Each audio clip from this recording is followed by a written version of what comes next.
रानी मैं हूँ तोर दीवाना, तोर बिना नहीं जीना है मोला है मर जाना। आना संग माँ गाबो दोनों झन माया के गाना, नहीं छोड़ो तोर संगला चाहे दुश्मन बने जमाना।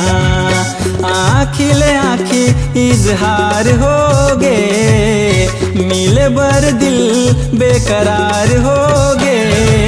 प्यार होगे मोला प्यार होगे, जान से भी ज्यादा तोर ले प्यार होगे। हाँ प्यार होगे मोला प्यार होगे, जान से भी ज्यादा तोर ले प्यार होगे।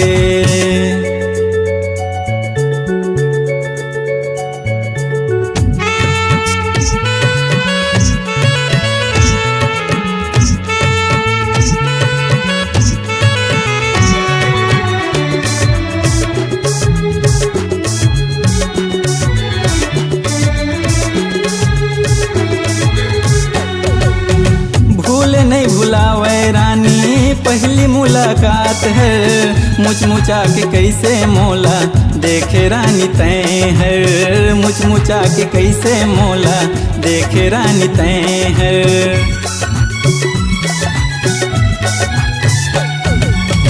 तैं बन मोर बर यऊ मैं बन तोर बर, हवा तोर साथ मैं तो काके हावे तोला डर। हवा तोर साथ मैं तो काके हावे तोला डर। जन्म जन्म ले साथ निभाऊं हावे ये इरादा, कैसे तोला बतावा माया करता हूँ खुद ले ज्यादा।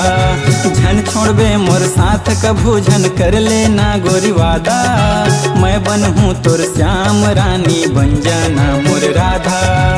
नैना के तीर दिल के पार होगे, एक बार नहीं बार बार होगे।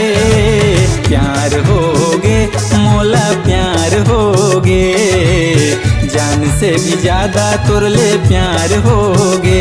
हाँ प्यार होगे मोला प्यार होगे, जान से भी ज्यादा तोर ले प्यार होगे।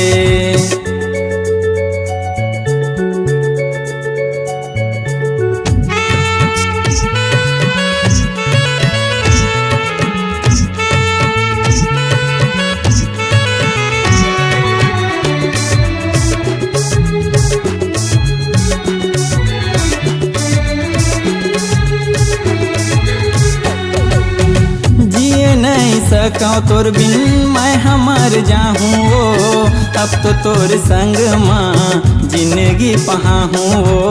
अब तो तोर संग माँ जिंदगी पहाहूँ वो।